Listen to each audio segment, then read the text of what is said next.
I am 58 years old. For 14 years, I have been the invisible scaffolding holding up the financial architecture of this company. My name is Howard. You have probably met someone like me. I am the guy who arrives at 7:15 in the morning, brewing the first pot of coffee, turning on the overhead lights, and settling into a chair that has long since molded to the shape of my spine.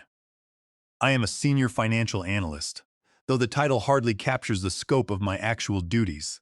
For over a decade, I have quietly fixed the catastrophic errors made by people who earn 3 times my salary. I catch the misplaced decimals that would have cost the company hundreds of thousands of dollars.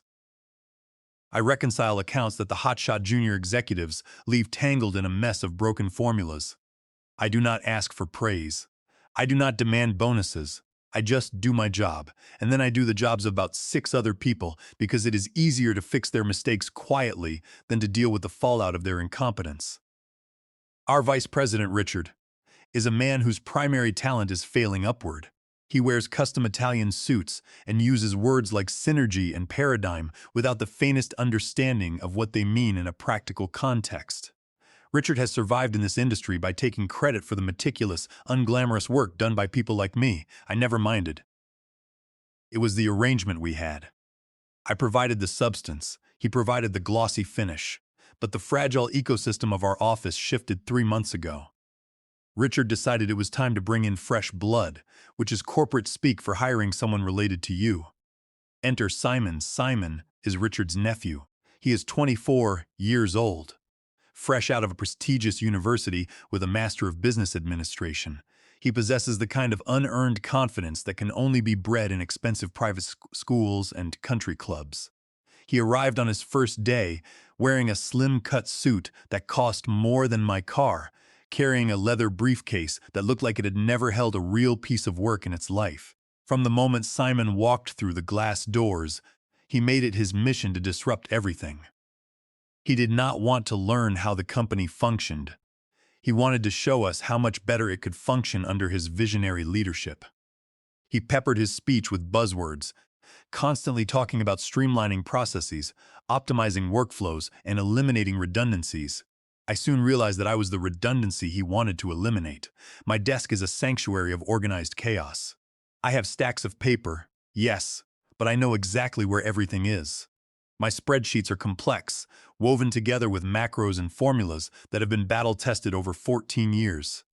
I track historical data, project future trends, and maintain a delicate balance of financial forecasting that keeps the company afloat during lean quarters. Simon took one look at my system and deemed it archaic. He scheduled a meeting, one of those impromptu, calendar-clogging affairs he loved so much, and invited the entire department. He stood at the head of the conference table, projecting a slide presentation filled with colorful graphs that meant absolutely nothing. Then, he turned his attention to me. "Howard," Simon said, his voice dripping with that particular brand of condescension reserved for the young and wealthy, addressing the older and middle class. "I have been reviewing your output over the last few weeks, and I have to be honest. I am struggling to see the value you add to this team." The room went entirely silent. Even Richard looked slightly uncomfortable, though he said nothing. "Your methods are outdated," Simon continued, pacing the length of the room. "You spend hours buried in these labyrinthine spreadsheets that no one else can decipher. It is inefficient. It is not agile. In fact, looking at the raw data, it seems you contribute almost nothing to our core objectives." I felt the eyes of my colleagues on me. They knew what I did. They knew I fixed their errors. But no one was going to cross the vice president's nephew. "I have developed a new system," Simon announced proudly. He clicked a button, and the screen shifted to a painfully simple interface. "This is a centralized folder. Everything goes in here. No more hidden macros. No more siloed data. It is transparent, streamlined, and foolproof." It was a disaster waiting to happen. The folder he proposed was a glorified shared document, completely devoid of the sophisticated cross-referencing and error-checking mechanisms I had spent a decade building. It would not catch the discrepancies. It would not flag the anomalies. It was a child's toy masquerading as a financial tool. Simon looked at me, a smug smile plastered across his perfectly tanned face. So, starting today, we are phasing out your old processes. Everything moves to my folder. I think you will find it frees up a lot of your time, Howard, assuming you can adapt. I looked at Simon. I looked at Richard, who was studying his fingernails. I thought about the thousands of hours I had spent working late, working weekends, pulling this department back from the brink of financial ruin time and time again. I thought about the multi-million-dollar accounts I had saved by catching errors, that Simon would not even know how to look for the issue. I felt a strange sensation wash over me. It was not anger, it was not humiliation, it was a profound crystalline clarity. For 14 years I had cared too much. I had treated the company's money as if it were my own. I had shielded these people from the consequences of their own stupidity, believing that loyalty and hard work were their own rewards. But Simon was right about one thing. My methods were invisible to them. Because I fixed the problems before they ever became problems, no one knew the disasters we narrowly avoided on a daily basis. I took a slow, deep breath. I folded my hands on the table, and then I smiled. It was a genuine, warm smile that seemed to unsettle Simon just a fraction. "Of course, Simon," I said, my voice perfectly even. "I completely understand. Your system is the future. I will begin transitioning my files to your folder immediately." Simon blinked, clearly expecting an argument. When none came, his smug expression returned. "Glad to hear it, Howard. I knew you would see reason." The meeting dismissed. I walked back to my desk. I sat in my molded chair. I opened up the master financial model, the one that held the complex web of our entire regional operation. I looked at the hundreds of custom formulas, the fail-safes, the automated alerts that triggered when an account was overdrawn or a projection fell short. I highlighted the entire document, and I closed it. I opened Simon's shared folder. It was bright, empty, and entirely useless. I began to drag basic, unformatted data into it exactly as he had instructed. No macros, no error checking, no safety nets. I stopped doing the unglamorous, invisible work. I stopped double-checking the exit ports submitted by the sales team. I stopped reconciling the vendor invoices against the purchase orders. I stopped fixing the broken formulas in the weekly projections. If someone handed me a flawed document, I processed it exactly as it was given to me. If an account was bleeding money because of a stupid oversight, I let it bleed. I became the perfect employee in Simon's eyes. I did exactly what I was told to do, in exactly the manner I was told to do it, and not a single thing more. But today, Howard did not run the scripts. By 10 o'clock, the trickle of error messages had turned into a steady stream.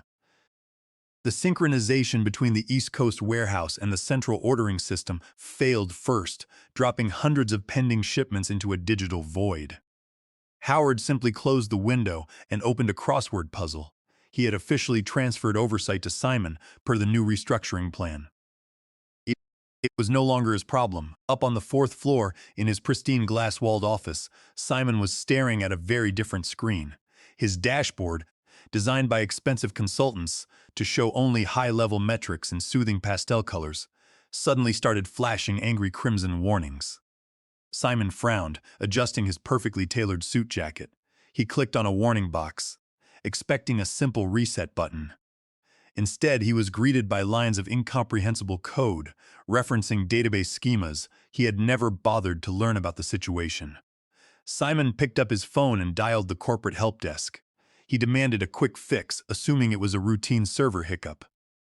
The Level 1 technician on the other end, seeing the cascading failures across multiple crucial systems, panicked and transferred the call directly to Howard's old extension, which now routed to Simon's assistant. It was a perfect, farcical circle of incompetence. Before lunch, the first real casualty of the day arrived at Simon's door. Bradley, the top sales guy for the Midwest region, stormed in without knocking. Bradley was a man who lived and died by his commission checks, a loud, aggressive closer who tolerated zero friction in his pipeline. Simon Bradley barked, his face flushed. "What in the world is going on with the order entry portal? I have a client on the line right now, trying to finalize a mid-seven-figure deal, and the system keeps timing out. It says inventory is negative 4,000 units. Negative 4,000? How is that even possible?" Simon held up his hands, deploying his most practiced, reassuring corporate smile. "Bradley, please, calm down. It is just a minor glitch. We are transitioning some back-end protocols to optimize cloud efficiency. Growing pains, you know. The team is on it. I do not care about cloud efficiency, Simon. Bradley slammed his hand on the desk, rattling Simon's expensive pen holder. I care about closing this deal before the quarter ends. You fix this, or I am going straight to the board. Bradley spun around and stormed out. Simon felt a bead of sweat trickle down his neck. He quickly opened his email to send an urgent, high-priority message to the engineering team, demanding an immediate resolution. But before he could finish typing, his phone rang again. This time, it was Martha, the director of accounts payable. Martha was a terrifying woman, a seasoned veteran who ran the company's finances with an iron fist and a terrifyingly sharp red pen. She did not raise her voice, but her cold, measured tone was enough to strike fear into the heart of any executive. Simon, Martha said quietly, are you aware that the vendor payment gateway has completely crashed? We have over 200 invoices that were scheduled to go out this morning, none of them processed. Worse, the system seems to have duplicated 50 payments from last week. Simon swallowed hard. Martha, yes, I am tracking the issue. It is a temporary sync delay, a minor glitch in the database routing. We expect full resolution shortly. A minor glitch? Martha repeated, the frost in her voice dropping the temperature in the room. Simon, if our vendors do not get paid by tomorrow, our supply chain freezes. If we double pay them, I will have your job. Do not give me corporate double talk. I want a timeline and I want it now. We are working on it, Martha. I assure you, Simon stammered, hanging up the phone before she could demand further specifics he did not possess. Panic finally began to set in. Simon locked his office door and frantically tried to log into the back-end server himself, convinced he could figure it out. But he did not even have the right administrative privileges. He had revoked Howard's access, but had forgotten to properly provision his own account for the legacy systems. He was locked out of the very engine he was supposed to be driving. Wednesday bled into Thursday, and the situation deteriorated from critical to catastrophic. The daily errors, previously smoothed over by Howard's invisible hand, compounded exponentially. Data corruption began to creep into the financial reporting modules. Sales were lost, shipments were delayed, and the customer service phone lines were jammed with angry callers. Through it all, Howard sat quietly at his desk, completing crossword puzzles and occasionally browsing retirement properties online.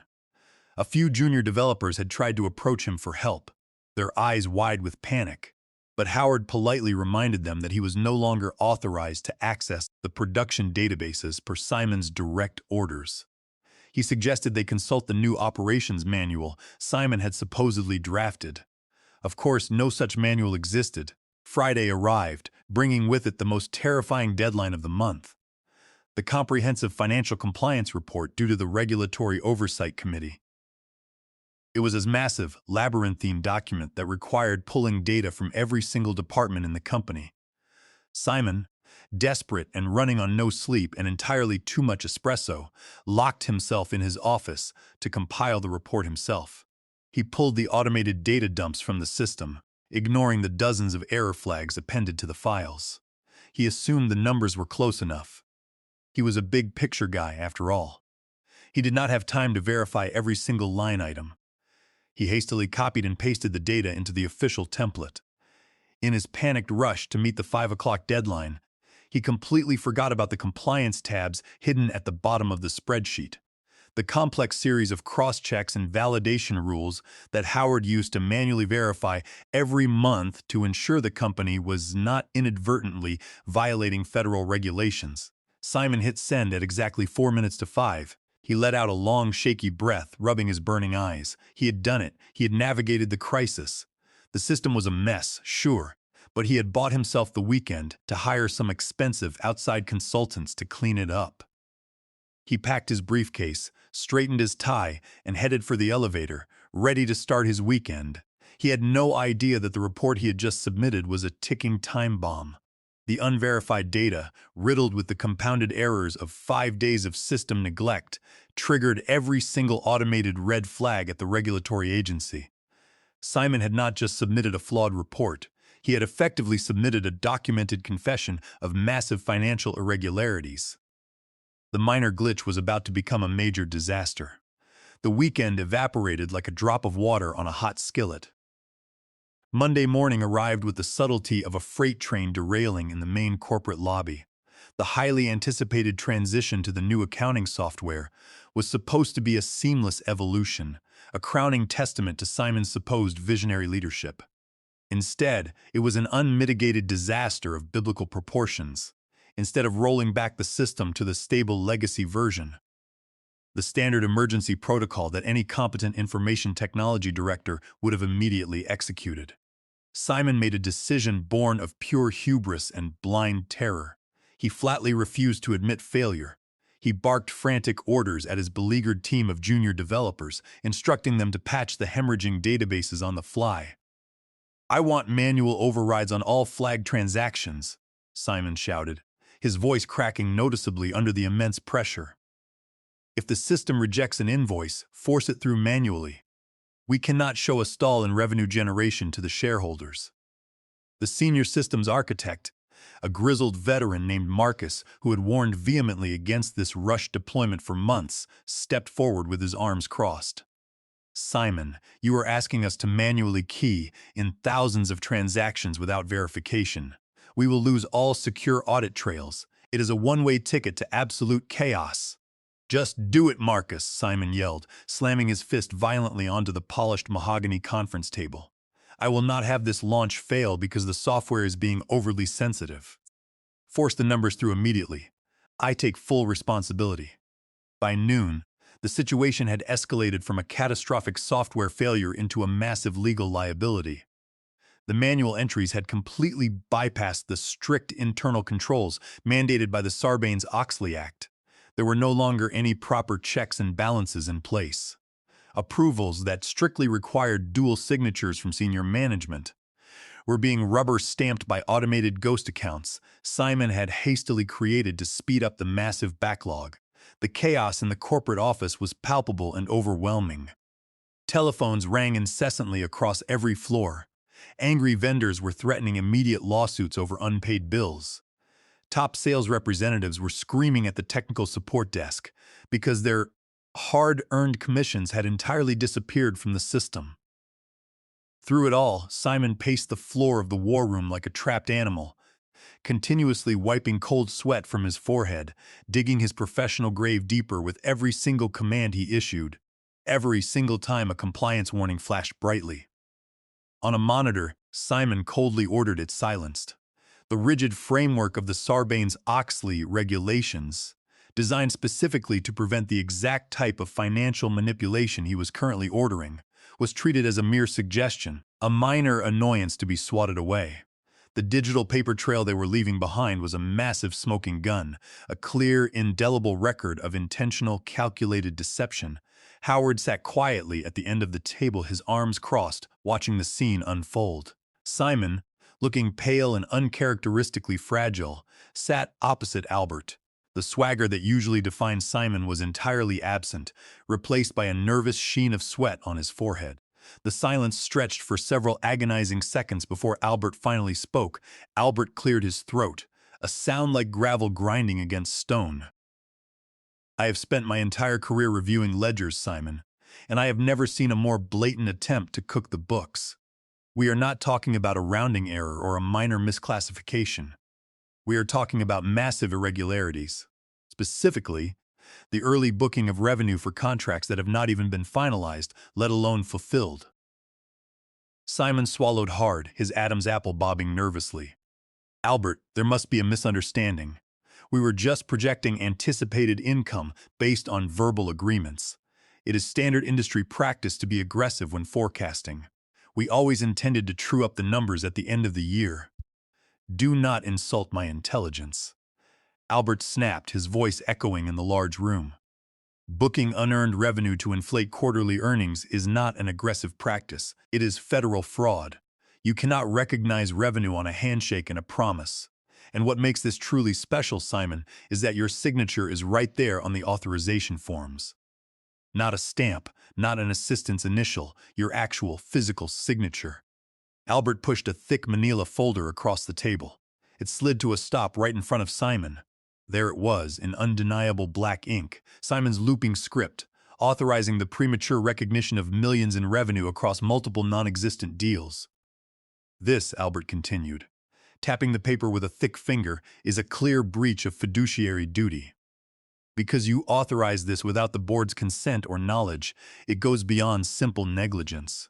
And because some of these so-called contracts were based on entirely fabricated terms, we are looking at forgery. The entire set of transactions is void ab initio, null from the very beginning. You have made yourself personally liable, Simon. The silence in the room was absolute. The color drained completely from Simon's face. He looked like a man who had just been told his parachute had failed midway through the jump. He turned his desperate gaze toward Howard, his eyes wide with terror. "Howard," Simon pleaded, his voice cracking. "Howard, buddy, you have got to help me here. You are the operations guy. You know how these things get tangled up in the system. We can just restate the earnings, right? Just a simple restatement. Tell him it was a clerical error, an oversight by the junior accounting staff." Howard did not move an inch. He looked at Simon, seeing not a powerful executive, but a terrified fraudster scrambling for a lifeline. Howard had spent years cleaning up Simon's messes, working long nights while Simon took the credit and the massive bonuses. But this was different. This was not a missed deadline or a poorly planned marketing campaign. This was a serious crime. "Simon," Howard said, his voice calm and steady, a stark contrast to Simon's rising panic. "You signed those documents. You deliberately bypassed the standard review process. I had absolutely no knowledge of these entries until Albert brought them to my attention this morning." "But you can fix it," Simon insisted, half rising from his chair, his hands gripping the edge of the table. "You know the systems better than anyone. Just move some numbers around, delay some expenses, shift some liabilities to the next quarter. Do what you do best, Howard." Albert snorted in disgust. "He is asking you to become an accessory to fraud, Howard. If you touch those ledgers, you will be right there in the cell next to him." Howard stood up slowly, unbuttoning his suit jacket. "I am well aware of what he is asking, Albert." He turned to Simon, his expression devoid of any sympathy or warmth. "For years, I have covered your blind spots. I have made sure the operations ran smoothly while you played the visionary leader. But I will not go to federal prison for you, Simon. I will not compromise my integrity, my career, and my family to save your skin." "Howard, please," Simon begged, the desperation in his voice raw and pathetic. "If this goes public, I am ruined. They will take everything. My house, my investment accounts, my reputation, everything. Just help me bury it. Just this once. I swear I will never ask you for anything ever again." "There is no burying this," Howard replied, shaking his head slowly. "The paper trail is entirely clear. You made a calculated decision to deceive the board and the shareholders just to secure your performance bonus. Now you have to face the consequences." Howard pulled his phone from his pocket and tapped out a quick message to his assistant. A moment later, his laptop pinged. He opened it, his fingers flying across the keyboard with deliberate purpose. He drafted an email to the board of directors, the chief legal counsel, and the entire executive staff. The subject line was clear. Urgent. External auditor findings and refusal of complicity. The body of the email was concise and devastating. It outlined Albert's preliminary findings in stark terms, explicitly stated that Simon had unilaterally bypassed internal controls to falsely inflate revenue, and firmly declared that Howard had zero involvement in the fraudulent activities. Furthermore, Howard stated in no uncertain terms that he refused to participate in any attempt to cover up, alter, or mitigate the findings, and he advised all staff to cooperate fully with any subsequent investigations. "What are you doing?" Simon asked, his voice a panicked whisper as he saw Howard typing.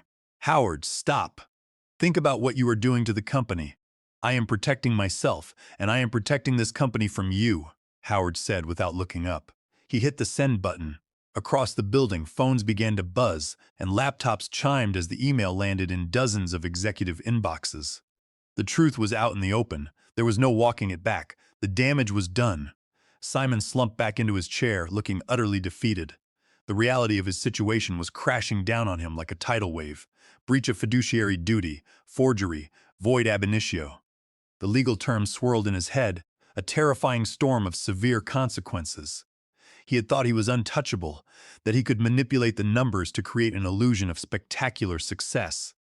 He had believed his own hype. Albert packed up his binders with methodical precision, snapping the briefcases shut. "I will be drafting my official report for the board, Simon. I suggest you retain personal defense counsel immediately. The regulatory authorities will likely be involved very soon." Albert left the room without another word, the heavy door clicking shut behind him with a finality that echoed in the empty space. Howard closed his laptop and slipped it into his leather bag. He felt a profound sense of relief washing over him. The heavy burden of carrying Simon's incompetence and deceit was finally gone. It was a harsh and brutal outcome, but it was the only right one. He looked at Simon one last time, feeling a touch of pity but absolutely no regret. "You brought this entirely on yourself, Simon," Howard said quietly. He picked up his things and walked out of the boardroom, leaving Simon alone in the deafening silence of his completely ruined career. The grand illusion was shattered, and the hard, cold truth had finally taken its rightful place. Howard walked down the long hall, his head held high, finally ready to rebuild what Simon had so recklessly almost destroyed. At precisely 9 o'clock in the morning, the phone chimed with a sharp electronic ring. The operator's sterile voice announced the arrival of the lead investors, a powerful equity consortium led by a man named Winston, whose reputation for absolute ruthlessness was legendary across Wall Street. Winston was not a man who tolerated excuses, and he certainly did not tolerate the kind of sudden, unexplained financial discrepancies that had plagued the company's last quarterly report. "Good morning, gentlemen." Winston's voice crackled through the high-fidelity speaker, carrying the heavy weight of billions in managed assets.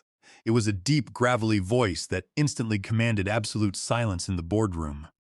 "Let us skip the pleasantries today. I am looking at a gaping hole in your projected earnings, and a series of capital expenditures that make absolutely no logical sense. Richard, you promised us stability when we backed your expansion. You promised us steady growth. Instead, I am looking at a catastrophic disaster.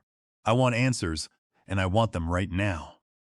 If I am not completely satisfied with what I hear today, my firm is pulling our funding by the end of the business day." Richard swallowed hard, leaning awkwardly toward the microphone. "Winston, thank you for your time this morning. We have identified some unforeseen challenges in the overseas supply chain logistics, and our Chief Financial Officer, Simon, has been working diligently around the clock to rectify the forecasting models." "Do not insult my intelligence, Richard," Winston snapped, the intense frustration palpable over the line. "I did not build my firm by listening to empty corporate doublespeak. Supply chain challenges do not account for 30 million vanished into thin air without a trace. I want to hear from the man holding the purse strings. Simon, speak up. Explain this catastrophic mess to me, and do it clearly." Simon cleared his throat, his voice cracking slightly under the immense pressure. "Well, Winston, as you know, the macroeconomic environment has been quite turbulent over the last 2 quarters. We made some aggressive forward-looking investments that, in hindsight, were perhaps a bit premature. We expected a significantly higher yield on the new manufacturing facilities in the Midwest, but the depreciation and amortization schedules—" "Stop right there," Winston interrupted, his tone deadly quiet and cold. "You sound like a panicked college student trying to bluff his way through a final exam. I want to know exactly where the operational capital went and why the board of directors was not informed of these so-called aggressive investments. I want the real numbers, not excuses." At that exact moment, Howard calmly opened the first manila folder. He had spent the last 3 weeks working exhausting 18-hour days, digging deep through the digital archives, cross-referencing obscure ledger entries, and carefully untangling the massive web of deceit Simon had woven. The time for reckoning had finally arrived. "Mr. Winston, if I may," Howard said, his voice steady, calm, and deeply authoritative. "Who is this speaking?" Winston demanded. "This is Howard, the senior financial analyst. I am the one who prepared the supplementary materials your team received at 6 o'clock this morning." "Ah, yes," Winston said, a slight shift in his tone. "The only document in this entire package that actually made sense. Proceed with your explanation, Howard." Simon shot Howard a look of pure, unadulterated venom, but Howard completely ignored him. He looked directly at the speakerphone. The massive discrepancies you are seeing have absolutely nothing to do with macroeconomic environments or supply chain logistics. They are the direct result of gross financial mismanagement and deliberate, calculated obfuscation by the chief financial officer. If you look at page 4 of my report, you will see a highly detailed breakdown of the specific capital expenditures in question. Richard's face turned from ashen to a sickly ghost white. "Howard, what on earth are you doing?" he hissed quietly, desperately trying to cover the microphone with his shaking hand. "I am saving this company," Howard replied coldly, pushing Richard's hand away. He turned back to the phone. "Over the past 18 months, Simon has been artificially inflating our projected revenue streams for the sole purpose of triggering his own exorbitant executive bonus thresholds. To cover the massive cash shortfall, he authorized a complex series of shell transactions, moving toxic debt off our primary balance sheet and into unrecorded subsidiary accounts. He essentially created phantom assets to balance the corporate books. That is an absolute lie," Simon shouted, jumping to his feet and slamming his fist on the oak table. "He is a disgruntled, low-level employee. He does not know what he is talking about the situation. This is defamation. The hard evidence is all there, Winston," Howard continued, completely unbothered by Simon's pathetic outburst. "I have provided bank routing numbers, internal email transcripts, and the original unaltered ledgers. He deliberately bypassed our internal auditing controls by forging the signature of our former controller. It is not just gross incompetence. It is a highly systematic effort to defraud the investors, the employees, and the board of directors." The silence on the conference line was deafening. The only sound in the room was Simon's ragged, panicked breathing. After what felt like an absolute eternity, Winston spoke again. "Is your general counsel present in the room?" Valerie, the company's stern, no-nonsense general counsel, had been sitting quietly in the back corner of the room, observing the carnage. She stood up, smoothed her tailored skirt, and approached the main table. "I am here, Winston." "Valerie, have you reviewed these very serious findings?" "I have," Valerie stated firmly, her voice leaving no room for argument. "Howard brought his concerns and his evidence to me late last night. I spent the early hours of the morning rigorously verifying his documentation with our external forensic auditing team. Howard's extensive analysis is entirely accurate. Simon has engaged in deliberate, undeniable financial fraud. Furthermore, it appears that Richard, while perhaps not directly involved in the fraudulent transactions, demonstrated a catastrophic failure of executive oversight by deliberately ignoring multiple red flags and actively silencing internal whistleblowers to protect Simon's reputation." Richard slumped forward in his leather chair. Burying his face in his hands, he knew it was over. His entire legacy, built over 30 long years, was entirely destroyed in a matter of 5 minutes. "I see," Winston said, his voice dropping to a dangerous, finalized register. "Here is exactly what is going to happen. Simon, you are fired, immediately. Building security will escort you from the premises. You will leave your corporate laptop, your company phone, and your keys on that table right now. Valerie, I expect you to contact the federal authorities by noon today. We are fully cooperating, and we are pressing criminal charges." Simon opened his mouth to argue, to plead for mercy, but no words came out. He looked frantically around the room, realizing for the first time that he was entirely alone. Trembling uncontrollably, he reached into his suit pocket, placed his phone and keys on the table, and walked out the door without looking back. "As for you, Richard," Winston continued, showing absolutely no mercy for the fallen executive, "you are done here. You will publicly announce your early retirement, effective at the close of business today. You will forfeit all of your unvested stock options and your golden parachute severance packages. If you attempt to fight this, we will drag you through the courts until you are completely penniless and disgraced. Do we understand each other?" "Yes, Winston," Richard whispered, sounding like an utterly defeated, broken old man. "Good. Valerie, you are acting chief executive officer until the board of directors convenes tomorrow morning." Winston paused, and for the very first time, a genuine hint of respect entered his gravelly voice. "Howard, You have done this company a tremendous service today. Your forensic accounting work is some of the best I have ever seen in my 40 years in this ruthless business. We need a strong, steady, and honest hand to guide the finance department through the impending storm. As of this exact moment, you are officially promoted to controller. I expect a full, comprehensive restructuring plan on my desk by Monday morning. You will have it. Winston, Howard replied, a deep, hard-earned sense of professional satisfaction washing over him. Good day, everyone, Winston said, and the line disconnected with a sharp, final click. Howard slowly gathered his folders, sliding them neatly into his leather briefcase. He looked down at Richard, who was still staring blankly at the polished wood of the table, a ruined man who had bet his integrity on the wrong horse and lost everything. Howard felt absolutely no pity. In the unforgiving world of high-stakes corporate finance, incompetence and corruption always exacted a heavy toll. True justice had finally been served, and the corrupt old guard had fallen. Howard walked out of the boardroom, his head held high, fully ready to rebuild the company on a solid foundation of truth, transparency, and relentless hard work. The long nightmare was finally over and a new era had begun.